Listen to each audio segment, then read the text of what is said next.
YAH.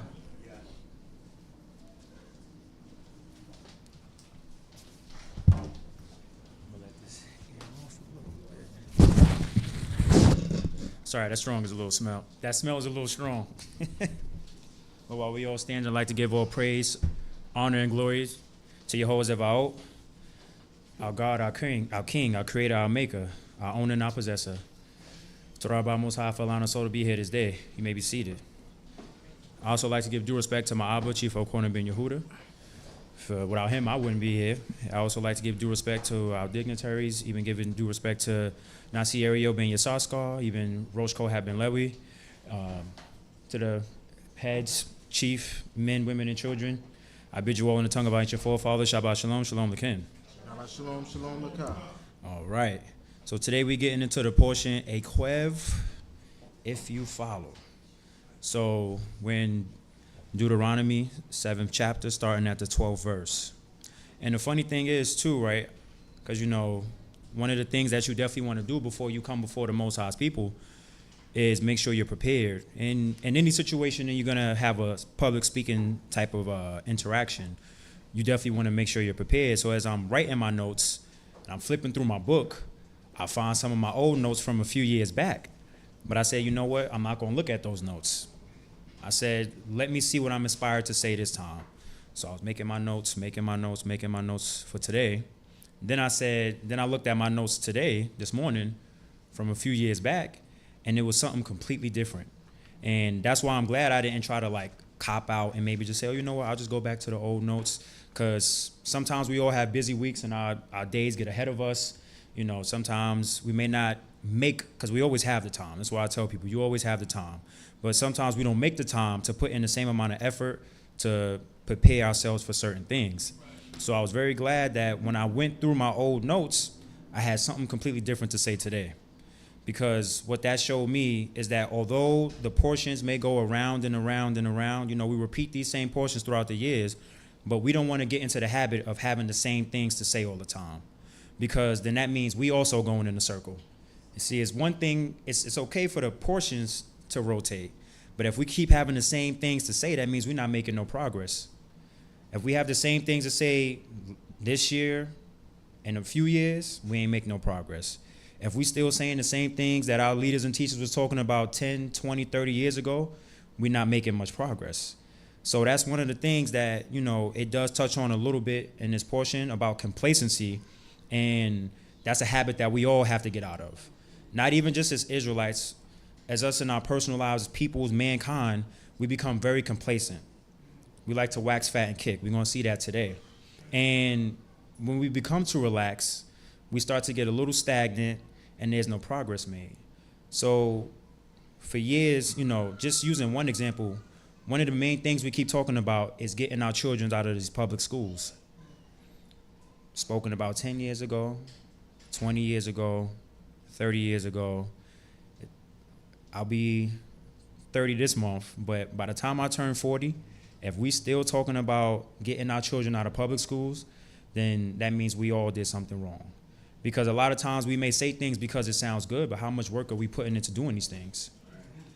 Because, you know, like one of my few occupations is a personal trainer, and dealing with people, you can see those that actually want to make a change and are committed to making that change versus the people that just say the things that sound good. Oh, yeah, you know, I want to look like this and this time, and yeah, I'm going to do the work. And then when the work starts to get presented before them, they start to fall back a little bit. They don't make the changes that you're telling them to make. They don't follow up with you. All of these things, all of these little steps that you're giving them to create this solution that they want or that they say they want, they're not following through on the steps. So again, just to even use the school thing as an example, it sounds great and well to keep saying we need to get our children out of the public schools. And not even just our children, like Israelites. It's getting so bad now that I'm pretty sure if we had our own school, our people who don't know themselves would be putting their children in our schools because they don't want to send their kids there either. All them agendas and all the things that they pushing in those schools, a lot of people don't want their kids there anymore. So can you imagine how influential we could be if we had at least a few schools where we had our children at, and how much easier it would be to impact and infect, and literally, I mean infect our communities, because that's what they're doing to our children in the schools that we send them to. Because we can't complain about the curriculum and the things that they're teaching them and then continue to send them there. It's just like dealing with the people that say, oh, yeah, I want to lose this weight and I want to do that. All right, well, let's talk about diet. I have to stop eating this. I have to stop doing that. I have to drink more water. Water? Thank you, Shemio. Make me want to drink some water, too. But it be those simple little steps that we have to make and take for people to realize, you know what? Change needs to be made. And we have to, again, want that change that we say we want to see. So just to go back, because although we starting at verse 12 in today's portion, so just, again, we're in Deuteronomy chapter 7. Let's just read the first couple verses from last week's portion, 7, 1, and 2. We're in the book of Deuteronomy, chapter 7, verse 1. Hallelujah. Hallelujah. When Yehudah thy God shall bring thee into the land whither thou goest to possess it, and shall cast out many nations before thee, the Hittite and the Girgashite and the Amorite and the Canaanite and the Perizzite and the Hivite and the Jebusite, 7 nations greater and mightier than thou. And when Yehudah thy God shall deliver them up before thee, and thou shalt smite them, then thou shalt utterly destroy them. Thou shalt make no covenant with them, nor show mercy unto them. All right. So I wanted to start off with that because to me, that's a whole word within itself, as far as it don't matter how big the battle is, there's nothing bigger than the Most High. Because he called them 7 nations greater and mightier than thou. Right. So that means we know it's not by our strength that we was able to accomplish this. Same thing with everything else I was just talking about. All the things that we say we want to bring about, all the things that we say we need and that we want to have and that we want to do, no matter how big the task may be, if we got the Most High on our side, we can make it happen. Sometimes we think just because we can't see the solution, there isn't one. We think, oh, we don't have enough money to make this happen. Or maybe we don't have the right credentials or certificates, or this person don't have that. But sometimes all it takes is just to start having little baby steps, having little conversations, figuring out what's needed to make something happen. I don't want to keep using the school thing as a reference. You know, we could even, as far as having a store, not to make, talk business on Shabbat, but having little things that's ours, that's staples in the communities that could generate things and create things. Because we keep saying you don't want to go here and you shouldn't be there, but then we're not creating places for our people to go. And sometimes we do have these things, and sometimes our people don't support. But I even, I meditate on these things often, and I say the reason why most of us continue to send our children to public schools is because it's very easy to do. So although we may not, our people may not have the funds to fund a school, we need to figure out a way to maybe have it so that our people can just send their kids to our schools and, just have things be right, ran by the right people, everything transparent. These are just some of the things I be thinking about because, when I see people like LeBron have his school and Dr. Umar with his efforts and whatever he's trying to do with that. And I know that they're, any and all those efforts are great, but they don't have what we have. And what we have is what our people need. And the same way that they're indoctrinating our people with all that alphabet stuff and all the they, thems, and then this is and the that, all those different pronouns is the same way a lot of our people need to be indoctrinated with Torah. And we got to do it the same way that they do it in the TV shows and the movies.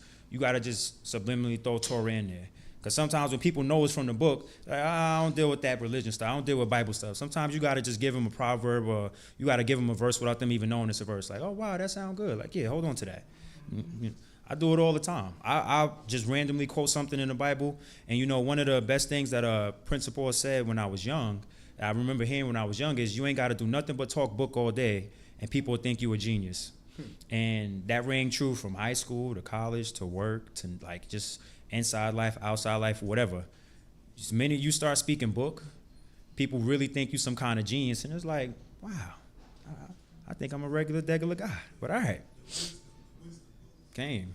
It's all like when we, sometimes some of us may take this for granted, again, because we going in that cyclic pattern. So we may feel like, all right, I heard this before. What this person going to say this time. All right, okay. All right, it's almost, what time is it? All right, 1:04. All right, he should be done in 56 minutes. If he not, I might have to step out and get my food. But, sometimes we need to hear these things again. But B, we got to combat that spirit. we still gotta, just listen. Might be something different. Like I said, I got a whole new set of notes, whole new different mind frame.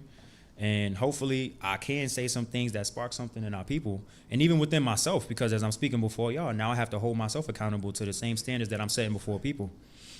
So, wait, I don't want to get too far ahead of myself.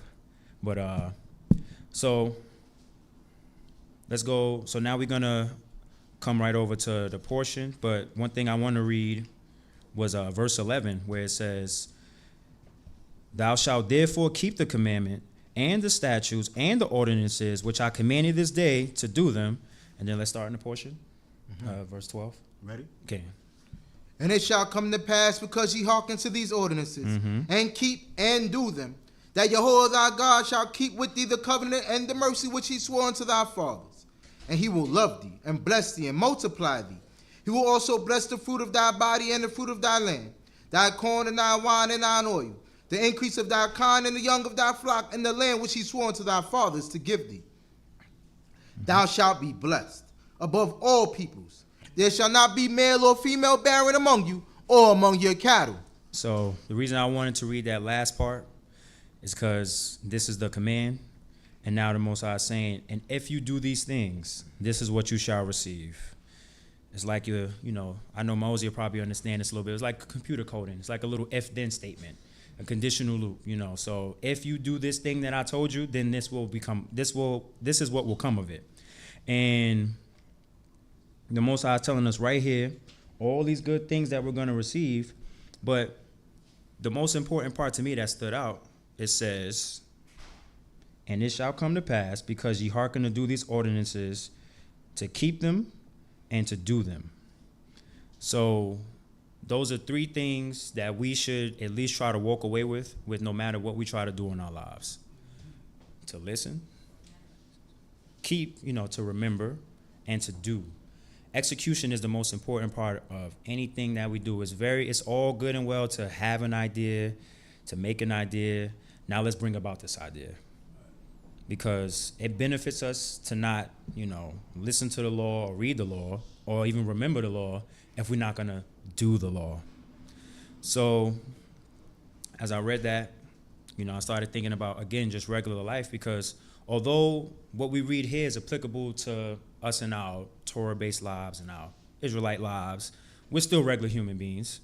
We still live regular lives. We have our occupations. We have our habits, our passions, all of those things. And that same recipe will allow you to grow in those things as well. If you're thinking about school, if you listen, remember, and do, it's a strong chance you might be successful. If you at work, if you listen, you remember the things that you're supposed to do and you do them, it's a strong chance you might be successful. Same thing with even being a child. I'm pretty sure most of y'all that have kids, you would love it if your children listened, remembered, and did, and y'all only had to speak one time. So as parents, I'm pretty sure y'all feel that. So you understand, y'all, especially, the older you get, the more you kind of understand these emotions that we see the Most High going through the book, where we even know from 1 Samuel 15:22 that the Most High delights in obedience more than sacrifice. To do these things. Now verse 14,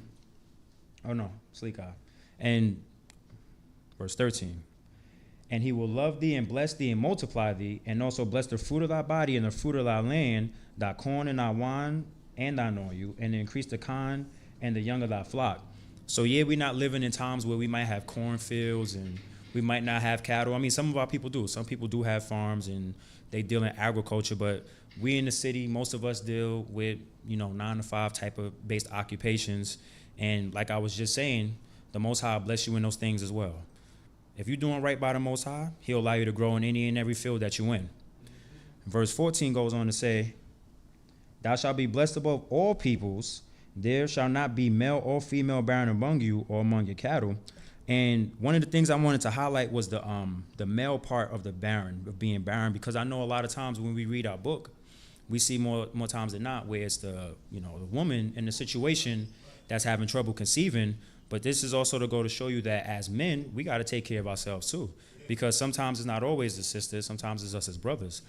And exactly, you got to make sure the motility is good. All of these things. Why? I'm telling y'all right now, I know I said it before, and I'm going to say it again, and I'm going to keep saying it. We are under biological warfare, especially as men. And this is all men. Like, I was having a conversation with one of my middle school friends. He's in the military.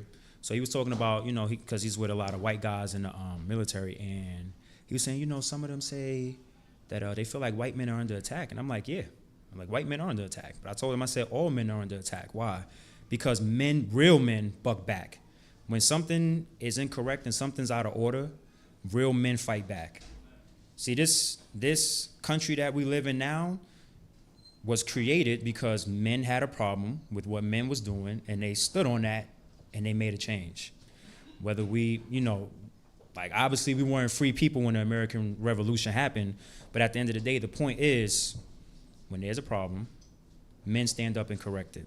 At least that's what we're supposed to do. But because we're so much so under biological warfare, a lot of us aren't being men and we're not moving like men. And I see the jokes all the time on social media with women talking about a lot of dudes is moving sassy or men are being sassy nowadays, and it's partially true. Like if you think about once you start to learn all of the things that's affecting our hormones, then you start to really realize like, nah, our testosterone levels is not the same. But then you got to evaluate, why aren't our testosterone levels the same? Our food's not the same. Our containers aren't the same. Our cleaning products aren't the same. I know I said this before, and I'm going to say it again because I'm really trying to drive it home for us to realize all these things will help us be balanced out. All them people that's out there chemically imbalanced, it ain't just because of drugs. It's because all them other chemicals in their body, then they partake in something else. Now they more thrown off. But bringing it back to us, you know, as men and us not being barren, sometimes you might just have to check yourself. Check your diet, you know, start going for walks, start working out, you know, just make sure you have a good, proper blood flow. Because, it's not always our sisters, sometimes it's us. And when you really understand what's happening to you in this country, your water is affecting you. Again, the food is affecting you, the air is affecting you, even the water that we bathe with, all of these things. So learn and do. Going right back to it, and do. Verse 15. And Yehudah will take away from thee all sickness, and he will put none of the evil diseases of Egypt, which thou knowest, upon thee, but will lay upon all them that hate thee. And thou shalt consume all the peoples that Yehudah thy God shall deliver unto thee. Thine eyes shall not pity them, neither shalt thou serve their gods, for that will be a snare unto thee. All right. So verse 15 says, and Yehudah will take away from thee all sicknesses, and he will put none of the evil diseases of Egypt, which thou knowest, upon thee, but will lay them upon all them that hate thee. So do we think that applies to just Mitzrayim, or should that be applicable here? Absolutely. I personally feel like that should be applicable here as well. So again, I like to read things sometimes because even just being into fitness, I'm always trying to figure out how to optimize my testosterone levels, which is why I'm looking into all of the things that disrupt that. But it actually is throwing all of us off. Men, women, children, all of us. So we could discuss that more now because I know y'all counting down, you're saying 48 minutes. It's all right. But looking into some of these diseases that plague us in America now, I was like, you know what? Let me see what some of the number one causes of death in our country, right? So this is the list. This is as far as 2021 because I had trouble finding anything from 2022 for certain things I was trying to look into. And then even for 2020 and 2021, but that might have been a weird time because they was focusing on COVID and probably just labeled a lot of things as COVID. But I'm not going to get into that. Not here for the conspiracies. But anyway, heart disease, that's number 1. Cancer is number 2. COVID-19, number 3. Accidents, stroke, chronic lower respiratory disease, Alzheimer's disease, diabetes, chronic liver disease, and necrotic syndrome. All right. So those are the leading causes of death in America as far as 2021. So I would consider that to be the diseases of the land, right? So then let's see what's the leading causes of death in Black America. All right. Heart disease, all right, 1 for 1. But that's amongst men and women because it's two different charts. So we got men, women, cancer, Alzheimer's disease, stroke, diabetes. Again, all of these things relate back to what? Our diet. Most of these things up here, that too. A lot of us don't know how to manage stress well. But seeing a lot of these things, and I say our people need our help. Just as much as our children need us to save them from these schools, our people need our help, because one thing we've become too obsessed with is our taste buds. We are obsessed with eating highly palatable foods, which more times than not is not conducive to our bodies. They don't pack the nutrition that we need, so we gotta have that flavor. We gotta have that this taste and this sauce and that sauce. And the next thing you know, what we want, we always want something sweet after.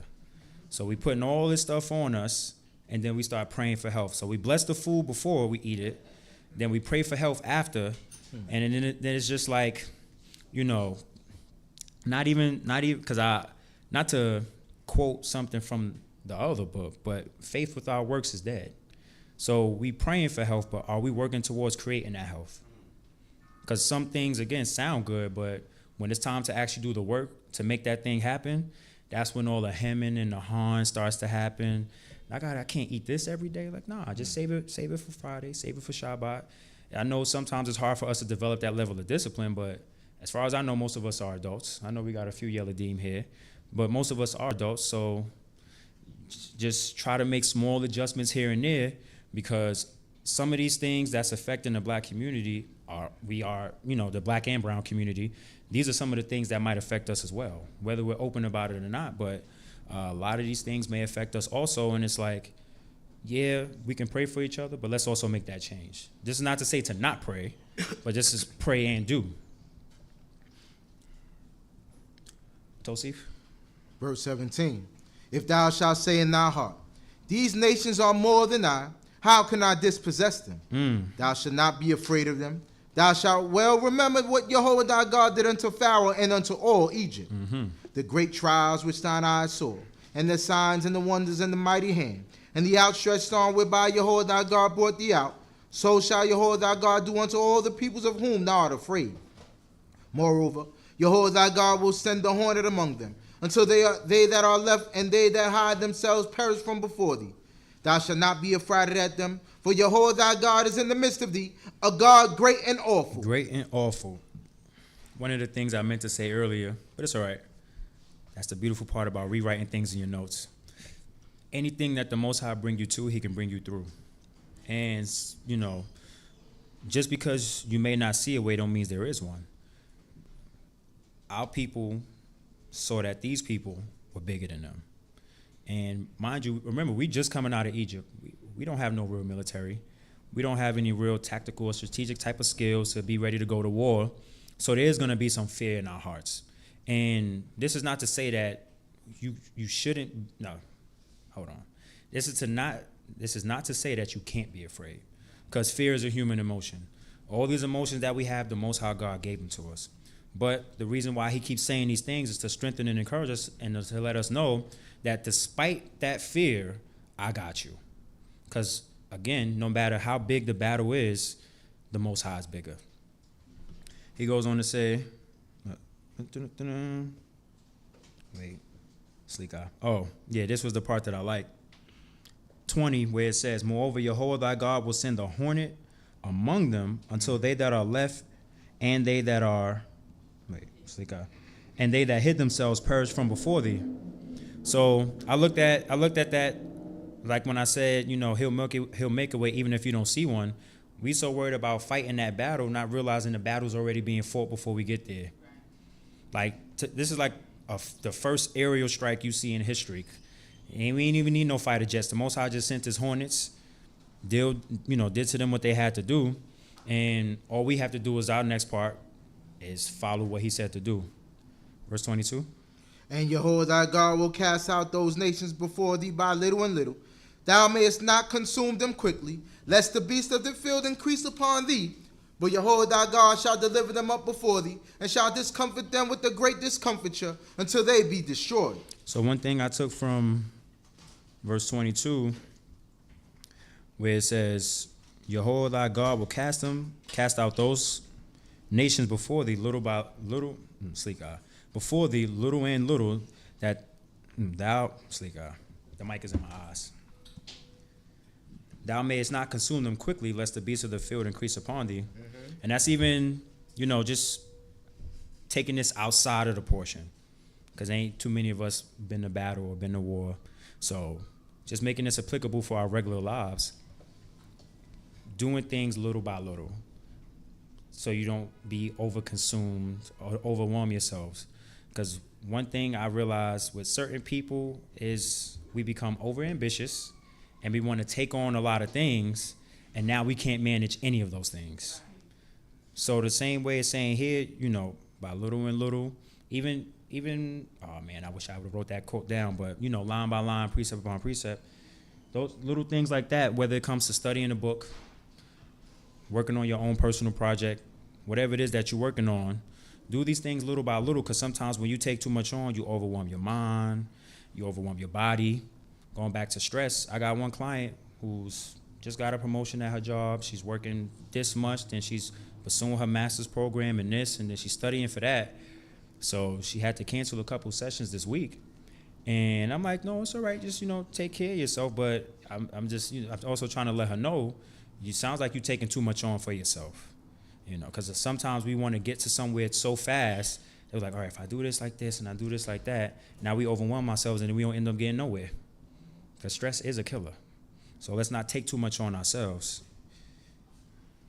Verse 24. And he shall deliver their kings into thy hand, and thou shalt make their name to perish from under heaven. There shall no man be able to stand against thee until thou have destroyed them.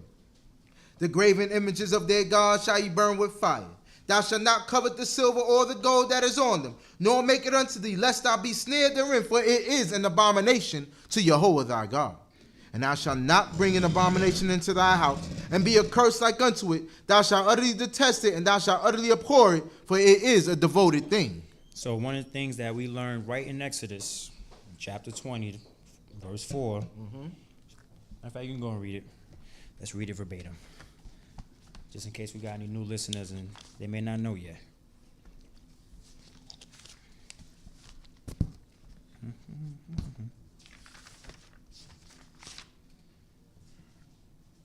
And Yehudah said unto Moshe, yeah, you can read it. You can read it all the way up to. You said Exodus 4?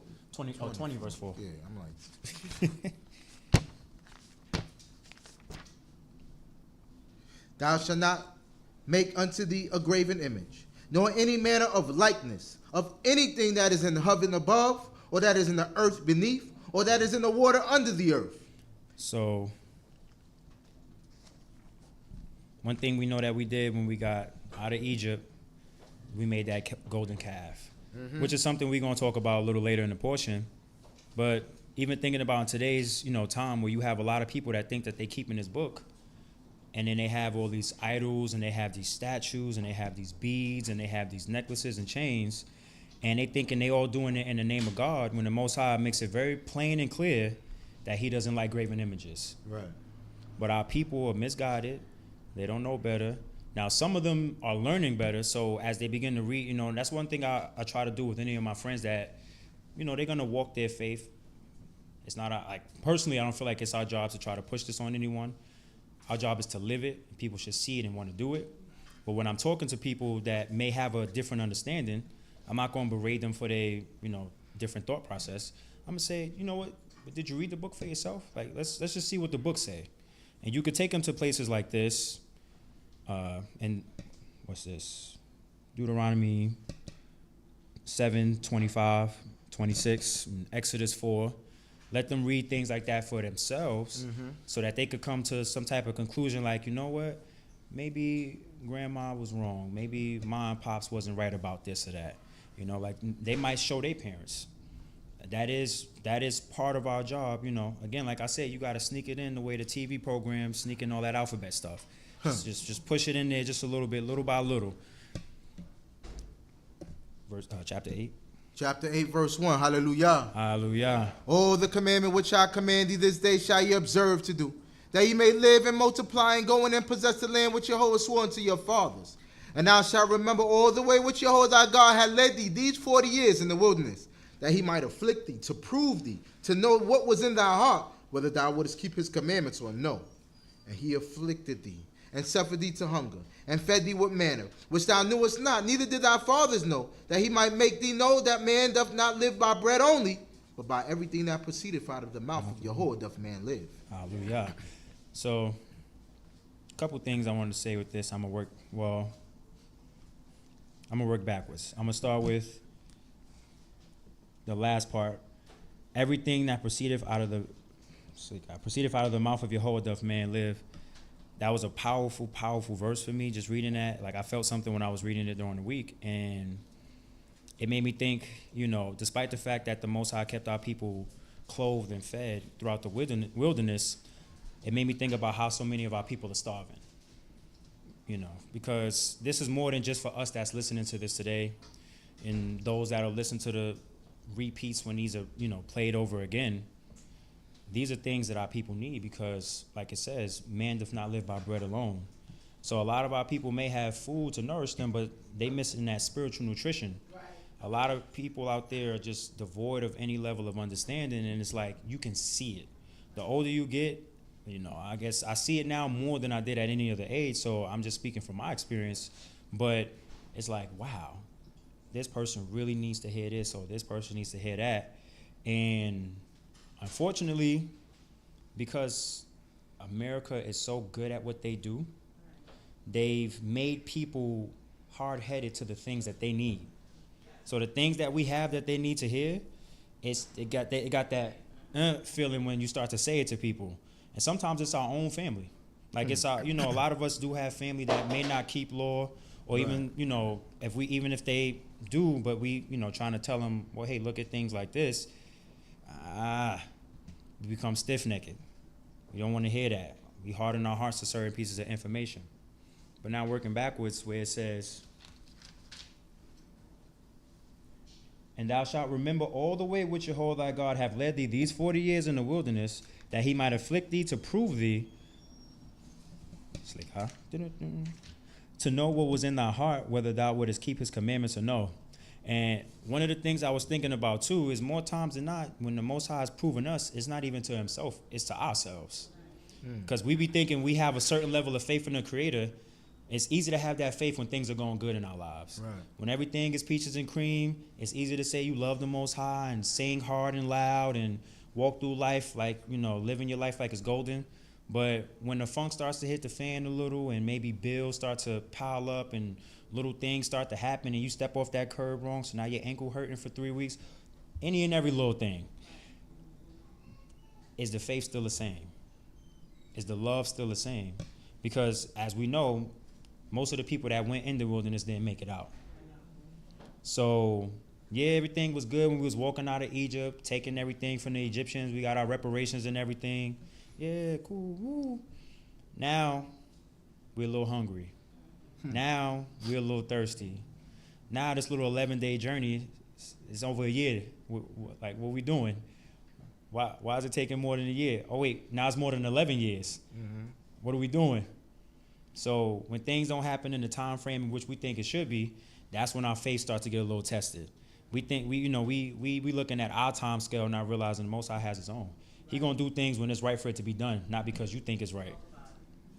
So in him testing you or proving you, he knows the end of the matter. It's to show you that your belief wasn't as strong as you thought it was. Verse 4. Thy raiment waxed not old upon thee, neither did thy foot swell these 40 years. And thou shalt consider in thy heart that as a man chasteneth his son, so Yehovah thy God chasteneth thee. And thou shalt keep the commandments of Yehovah thy God to walk in his ways and to fear him. When I read that, I don't even want too good of a week all the time. I'm okay with tripping every once in a while. Oh man, I dropped my cup of juice. All right. I feel like I'm being chastised for something. Because I start to say if things start to go too smoothly, then the Most High is not correcting me no more. Because none of us are perfect. We all make errors. We all gonna make errors as we still go through life. But like it says, and thou shalt consider in thy heart that as a man chasteneth his son, so Yehudah thy God chasteneth thee. So I'm more worried when everything is going right than when a little bit of things start to go wrong. If I miss my train, all right, okay, I know things is normal. If I microwave my food and it come out perfectly hot and I ain't got to put it back in, or it's not too hot, it's just perfect, a little skeptical. Something ain't right here. It's something going too smooth in the day, you know. I'm not even, like, as funny as that is, especially if I make it right to the train on time, I get to work on time, everything start working smooth.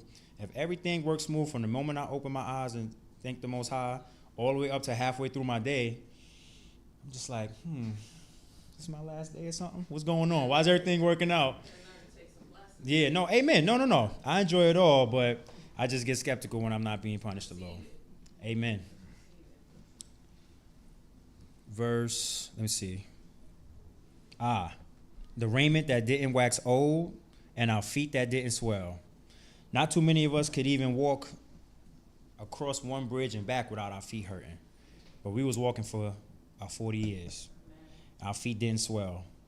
Them same clothes, them nice clothes that we had when we left up out of Egypt, they still was looking good. Most of us can't even keep clothes for about 20 years and still have it look the same way. These lasted for 40. And that's just show you the might of the Most High. Sometimes he'll show you his hand in a very vast way, you know, which he did when he smote Egypt. But then even little things like this, something that you wouldn't even think about, like, wow, my clothes still lasting. It still look good. The color didn't fade. I ain't got no stitches loose or nothing. That's the Most High. Tosif. Verse 7. For Yehudah thy God bringeth thee into a good land, a land of brooks and waters, of brooks of water, of fountains and depths, springing forths and valleys and hills, a land of wheat and barley and vines and fig trees and pomegranates, a land of olive trees and honey, a land wherein thou shalt eat bread without scarceness, thou shalt not lack anything in it, a land whose stones are iron, and out of whose hills thou mayest dig brass. Thou shalt eat and be satisfied, and bless Yehudah thy God for the good land which he hath given thee. Beware, lest thou forget Yehudah thy God, and not keeping his commandments and his ordinances, and his statutes which I command thee this day, lest when thou hast eaten and art satisfied, and hast built goodly houses and dwelt therein, and when thy herds and thy flocks multiply, and thy silver and thy gold is multiplied, and all that thou hast is multiplied, then thy heart be lifted up, and thou forget Yehudah thy God, who brought thee forth out of the land of Egypt, out of the house of bondage, who led thee through the great and dreadful wilderness, wherein were serpents, fiery serpents, and scorpions, and thirsty ground where there was no water, who brought thee forth water out of the rock of flint, who fed thee in the wilderness with manna, which thy fathers knew not, that he might afflict thee, and that he might prove thee to do thee good at thy latter end. And thou say in thy heart, my power and the might of my hand have gotten me this wealth. But thou shalt remember Yehudah thy God, for it is he that giveth thee power to get wealth, that he may establish his covenant, which he swore unto thy fathers, as it is this day. It says, my power and the might of my hand have gotten me this wealth. Our people, our people, our people. Our people. And a lot of our people, I ain't talking about just us, you know, all our people are the same way this day. You know, you try to thank God for something. It's like, nah, thank God, I got this. What you mean? I got up and went to work. Our people have very smart mouths. These are the same, we are these same people. The DNA is the same.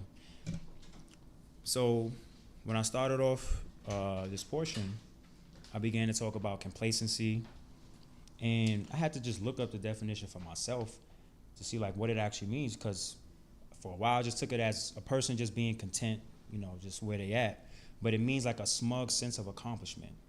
And that's what you see here when it talks about this, where it's like we waxing fat and kick because the Most High gave us all of these things and we didn't really have to work too hard for it, because he's showing his might that you're not greater than them, but I'm going to allow you to accomplish this task. And because we have these things and then we start to have them for so long, A, we start to lose the gratitude, but then B, we start to become complacent. We don't appreciate that the Most High allowed us to have these things, and we start to think it's because we did, you know, the Most High gave us success in that situation, that it was by our hands that we got this, and that's why he has to keep us on our P's and Q's. Now, as far as us, I know none of us, at least I would hope none of us would think this way, and know and understand that all things and everything that we receive is from Yehovah. But our forefathers here, as we go through the book, and Egypt wasn't our last captivity. So as we've been in captivity after captivity after captivity. Why? Because every time the Most High save us, our people wax fat and kick. Then we forget the Most High. We forget where our blessings come from. Tosif? And it shall be, if thou shalt forget Yehovah thy God, and walk after other gods, and serve them, and worship them, I forewarn you this day that ye shall surely perish. As the nations that Yehovah maketh to perish before you, so shall ye perish, because you would not hearken unto the voice of Yehovah your God. Chapter 9, hallelujah. Hallelujah. Hear, O Yisrael, thou art to pass over the Jordan this day, to go into dispossessed nations greater and mightier than thyself, cities great and fortified up to heaven, a people great and tall, the sons of the Anakim, whom thou knowest, and of whom thou hast heard say, who can stand before the sons of Anak? Know therefore this day that Yehovah thy God is he who goeth over before thee as a devouring fire. He will destroy them, and he will bring them down before thee. So shalt thou drive them out and make them to perish quickly, as Yehovah hath spoken unto thee. Speak not. The Most High is our superpower. I know I said it again. I said it before, but I'm going to say it again. If he bring you to it, he could bring you through it. And it says right there, who could stand before the sons of Anak? We can't judge things with our eyes all the time. Because as we can see, just looking at it from a physical level, sometimes everybody ain't what they appear to be. Because you have them people that's just big for no reason. And they really ain't even got the heart. They just look tall, so don't make yourself afraid to face that situation. Now let's look at it from the spiritual level, where, you might doubt your own powers, but we got a power that's higher than any power. So I'm not going to look at a situation and say, I don't know. Because I know, even if I don't think I could do it, I know the Most High has a way, and he could put somebody in the midst of me that might have a solution. Same way with Moshe and his inability to speak well. Your brother could speak. The Most High always has a solution. Just go to him. But just to backtrack a little bit, right? I got it. When it talks about, 19 and 20 from chapter 8, it says, and it shall be, if thou shalt forget Yehovah thy God, and walk after other gods and serve them and worship them, I forewarn you this day that ye shall surely perish. As the nations that Yehovah maketh to perish before you, so shall ye perish, because ye will not hearken unto the voice of Yehovah your God. So when you start to build yourself up too much, just know more times than not, you're about to get knocked down, right? Because I was reading this, and I was thinking about, I'll just use Roy Jones Jr. as an example, where, there's a song that he got called Can't Be Touched, right? Came out in 2004. So at that point, he pretty much had like a nice little win streak, besides one disqualification. But outside of that, he had a nice long win streak, about a good 49 fights, right? So that year, 2004, he come out with the song Can't Be Touched, thinking he invincible. He lost 3 fights right after that. And that's the same way it worked with us. Whereas when we begin to think that the power's within us to do something, that's when we lose. Bringing it back now to chapter 9, verse 3, where it talks about, I already spoke about that. Verse 4. Speak not thou in thy heart. After that Yehovah thy God hath thrust them out from before thee, saying, for my righteousness Yehovah hath brought me in to possess this land. Whereas for the wickedness of these nations Yehovah doth drive them out from before thee. Not for thy righteousness, or for the uprightness of thy heart, dost thou go in to possess their land. But for the wickedness of these nations Yehovah thy God doth drive them out from before thee, and that he may establish the word which he swore unto thy fathers, to Abraham, to Yitzchak, and to Yaakov. One thing we know from Jeremiah 17:9, where it says, the heart is deceitful above all else. And it shows it plain and simple right here, where our people know they did wrong, but will still have that thought in their mind, because I'm good, the Most High is making this happen. Our people been delusional. until this day, a lot of our people are delusional. But it's okay.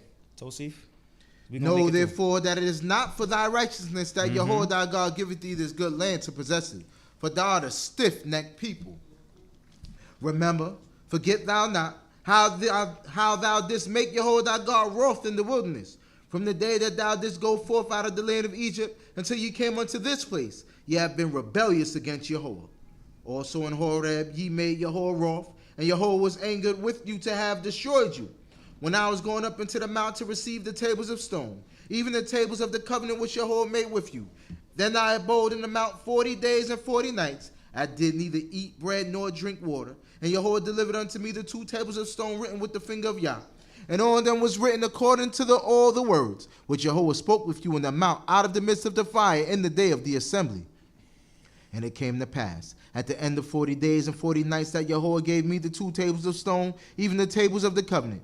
And Yehudah said unto me, Arise, get thee down quickly from hence, for thy people that thou hast brought forth out of Egypt have dealt corruptly. They are quickly turned aside out of the way which I commanded them. They have made them a molten image. Furthermore, Yehudah spoke unto me, saying, I have seen this people, and behold, it is a stiff-necked people.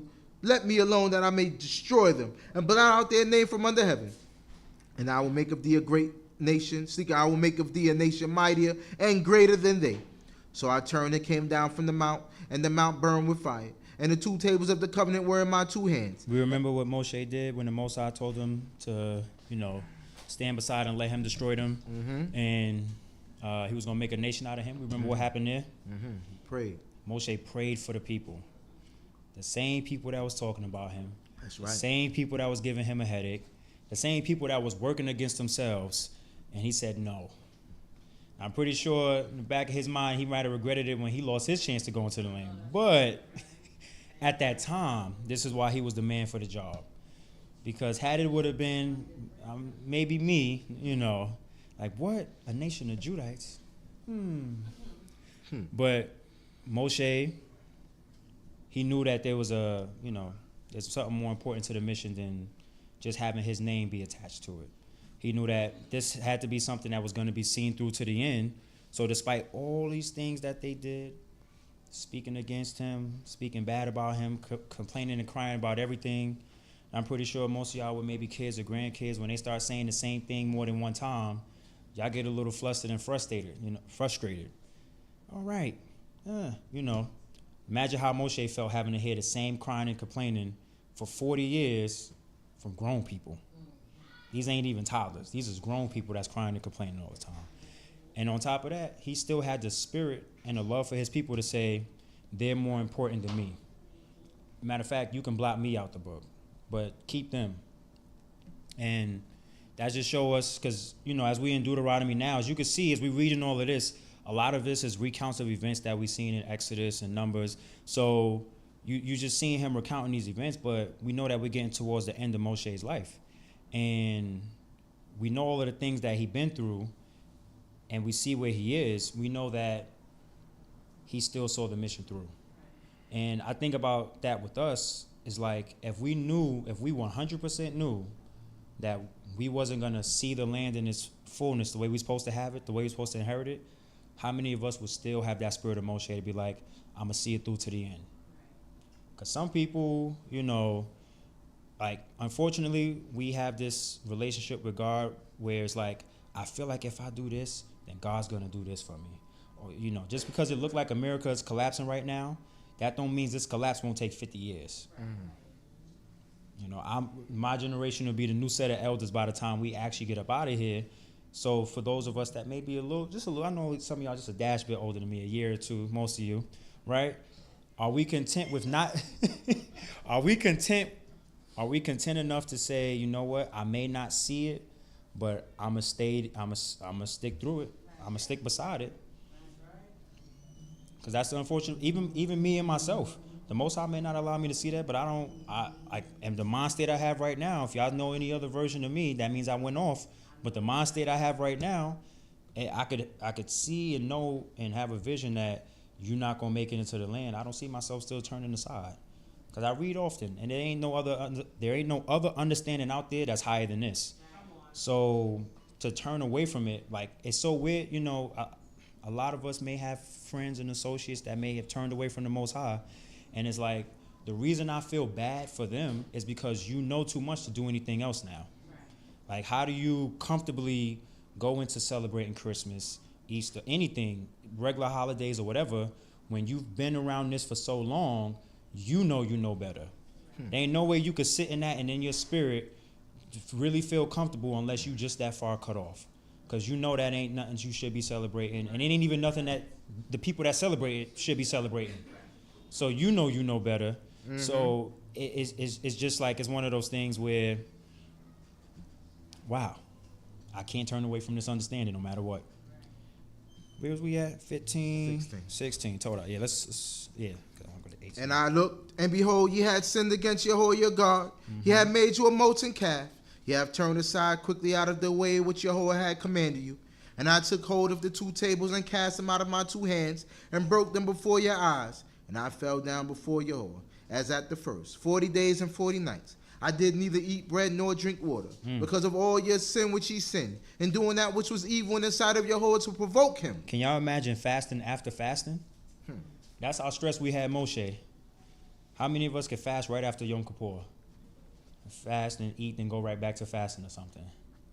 I mean, some people do it. Some people fast 2, 3, 4, 5 days. That's good and well for them.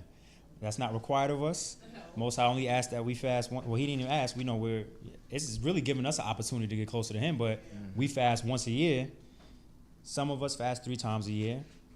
Even then, that's enough. The people that want to do 5 and 8 day fasts, amen, more power to you. I wish you the best. But right here, Moshe is fasting. Why? Because of the foolishness of our people. And then at the same time, he's having a moment of frustration right here. That's why I say it's okay for us to realize we are human. We are human beings. Moshe is having human emotions. He had a human reaction. Even though this is something from God, and he shouldn't have done what he did. Him being human, he saw what he saw and threw them down. So we're gonna read later where he has to get him back again, but it's okay to deal with these human emotions at times. Tosif? For I was in dread of the anger and hot displeasure, wherewith Yehudah was wroth against you to destroy you. But Yehudah hearkened unto me that time also. Moreover, Yehudah was very angry with Aharon to have destroyed him. And I prayed for Aharon also the same time. And I took your sin, the calf which he had made, and burnt it with fire, and beat it in pieces, grinded it very small until it was as fine as dust. And I cast the dust thereof into the brook that descended out of the mount. And at Taberah and at Massa, and at Kibrot Hata'awa, ye made Yehudah wroth. And when Yehudah sent you from Kadesh Barnea, he saying, go up and possess the land which I have given you. Then you rebelled against the commandment of Yehudah your God, and you believed him not, nor hearkened to his voice. Ye have been rebellious against Yehudah from the day that I knew you. So I fell down before Yehudah the 40 days and 40 nights that I fell down, because Yehudah has said he would destroy you. And I prayed unto Yehudah and said, O Yehudah God, destroy not thy people and thy inheritance, that thou hast redeemed through thy greatness, that thou hast brought forth out of Egypt with a mighty hand. Remember thy servants Abraham, Isaac, and Yaakov. Look not unto the stubbornness of this people, nor to their wickedness, nor to their sin, lest the land whence thou broughtest us out say, because Yehudah was not able to bring them into the land which he promised unto them, and because he hated them, he hath brought them out to slay them in the wilderness. Yet they are thy people and thine inheritance, and thou didst bring out by thy great power and by thy outstretched arm. Chapter 10.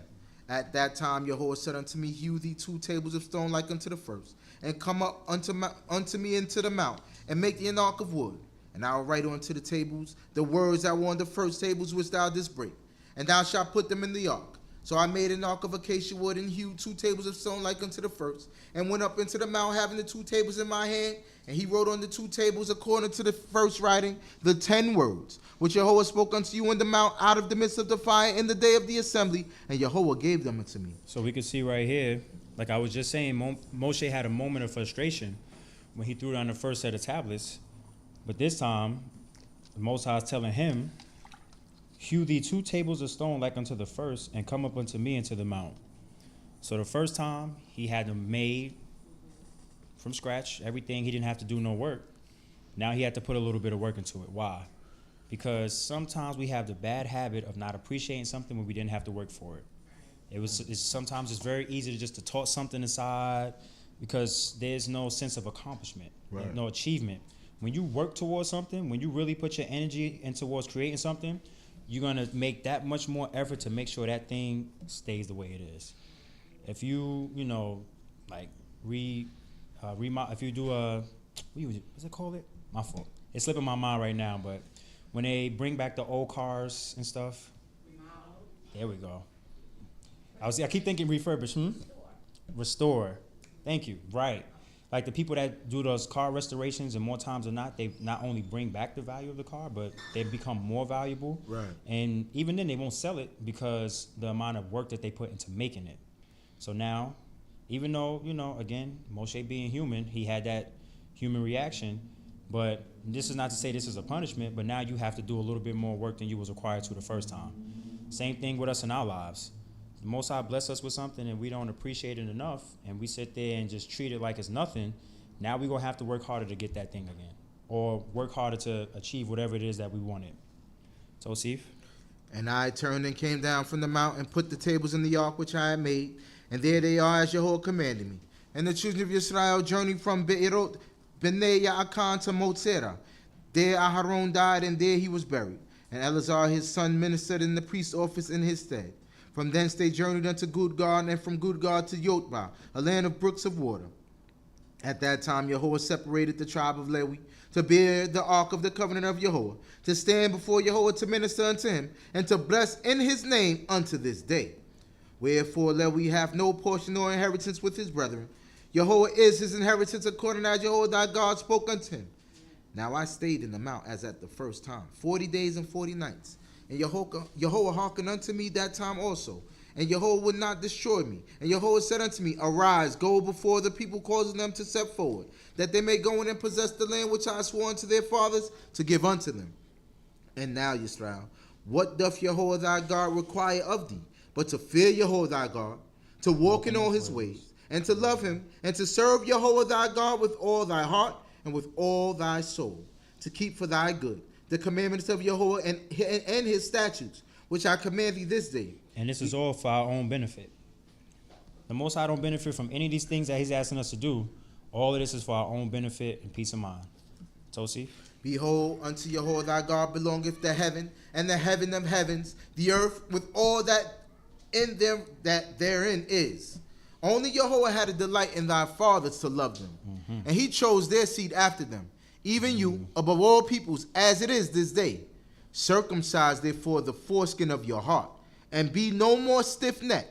For Yehudah your God, he is God of gods and Lord of lords, the great God, the mighty and the awful, who regardeth not persons nor taketh reward. He doth execute justice for the fatherless and widow, and loveth the stranger in giving him food and raiment. Love ye therefore the stranger, for ye were strangers in the land of Egypt. Thou shalt fear Yehudah thy God, him shalt thou serve, and to him shalt thou cleave, and by his name shalt thou swear. He is thy glory, and he is thy God, that hath done for thee these great and tremendous things which thine eyes have seen. Thy fathers went down into Egypt with 70 persons, and now Yehudah thy God hath made thee as the stars of heaven for multitude. So right here, let's go back to verse 16. Circumcise therefore the foreskin of your heart, and be no more stiff-necked. That applies to all of us in some way, shape, or form. I know sometimes we like to think about other people's hard-headedness, but we all have areas in our life where we might need to circumcise the foreskin of our heart, because we may have hard in our hearts to certain situations, people, whatever it is, and holding on to those things, because we know we're not supposed to hold a grudge.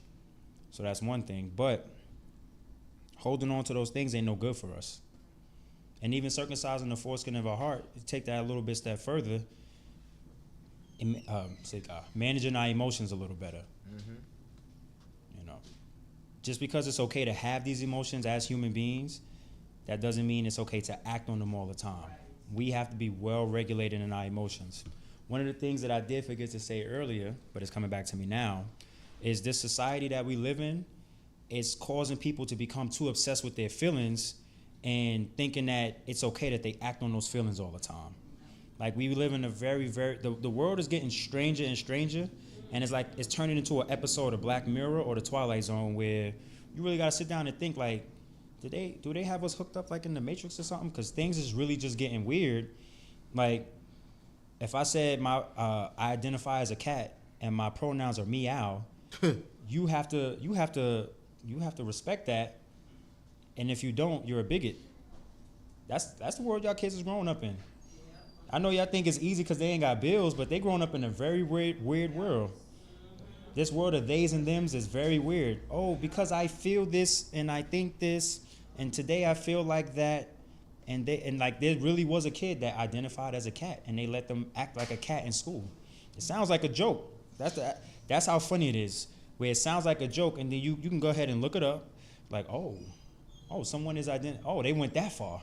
Like, okay, but that's why I say our people need this, and not even, because I read a lot of them little arguments and stuff online. It's not even a color thing. I know we like to try to be, we feed into the divisiveness of this country, because I'm telling you, I do believe they create these race wars that be going on, but a lot of people are bothered by all this stuff that's going on. Our white brothers and sisters, as well as the brown ones, as well as the other ones, and all the other ones. A lot of our people is bothered by these things, and this world of feelings is causing people to get into a lot of trouble. You think about all these fights that we see on the internet nowadays. Why? Because people can't manage their emotions. And more times than not, some of them situations probably happen from a misunderstanding, but because people don't know how to communicate, because people don't know how to be well regulated, in their feelings, they act on those things all the time. And now we end up in situations that we can't, it's too far for correction. We're supposed to be better than that. It's one thing when we're dealing with our people that may not know better, because certain things you could chalk up to a certain extent of incompetence, but when it comes to us, that's supposed to happen in this, and we read this, and we call ourselves Israel. There's certain behaviors that we're not supposed to be having towards each other. Or at least we should be a little bit more in control to say, you know what, I was wrong for that. Let me correct this or something. Circumcising the foreskin of our hearts. Now, moving on, it talks about the greatness of the Most High. So if you didn't get it before, hopefully it's being driven home now, where the Most High got our back. And any and everything that we receive is from the Most High. He doth execute justice for the fatherless and widow, and loveth the stranger, and giving him food and raiment. And I know, that is one of the things that we have done here, is giving, food, clothing to people that need. And that's one of the things that, the Most High, lending to the poor is like lending to the Most High. So, and taking care of them, we're keeping a commandment. Because clothes ain't gonna just fall down from heaven. Food ain't gonna just fall down from heaven and fall right into their lap. The Most High is gonna use people to bless people. And even when I think about, blessings and being blessed, I was listening to someone that said, God never blesses a person for that person. He blesses that person for a people. So when we receive these blessings in our lives, let us not be greedy with certain things, because that, like, the Most High has given us that in order to pour that into other people. Sometimes we have especially black people, we have a big problem where we love gatekeeping. You see somebody eating something, or they got on something nice. Oh, where you get that from? Oh, nah, he moved out the country. Nah. No, we love gatekeeping certain things, and it's like, nah, be a blessing. It's all right. If somebody sees something you like, that you got that they might like, ain't nothing wrong with putting them on. Oh, yo, what song is that? I don't even know, man. It played on YouTube. I ain't even got my phone. It's somewhere else right now. It's just playing. But it's okay to be a blessing. Chapter 11. Therefore, thou shalt love Yehudah thy God, and keep his charge, and his statutes, and his ordinances, and his commandments always. And know ye this day, for I speak not with your children that have not known, and that have not seen the chastisement of Yehudah your God, his greatness, his mighty hand, and his outstretched arm, and his signs and his works which he did in the midst of Egypt, unto Pharaoh the king of Egypt, and unto all his land. And what he did unto the army of Egypt, unto their horses, and to their chariots, how he made the water of the Red Sea to overflow them as they pursued after you, and how Yehovah hath destroyed them unto this day, and what he did unto you in the wilderness until ye came unto this place, and what he did unto Datan and Abiram, the sons of Eliab, the sons of Reuben, how the earth opened up her mouth and swallowed them up, and their households and their tents and every living substance that followed them, in the midst of all Yisrael. So it says, and ye know this day, for I speak not with your children that have not known and have not seen the chastisement of Yehovah your God, his greatness, his mighty hand, his outstretched arm. So he's saying, this is to you that see and knew. So you knew what I did. You saw what was done. And as we can see, those of us that have been through the book before, you see how people still conducting themselves after all of that. After seeing all of that. I would have just had to see 2 out of 10 plagues and be like, all right, that's it. It don't take too much. It ain't, some people, they take a lot of convincing. All I need to see is 1 or 2, and it's like, all right, okay, this is the God that we serving. They saw the 10 plagues. They walked through on dry land. They saw all of these things that happened while they were in the wilderness, and their hearts were still set on not doing that which was right. Tosi? But your eyes have seen all the great work the work of Yehovah which he did. Mm-hmm. Therefore shall ye keep all the commandment which I command thee this day, that ye may be strong and go in and possess the land whither ye go over to possess it, and that ye may prolong your days upon the land which Yehovah swore unto your fathers to give unto them, and to their seed a land flowing with milk and honey.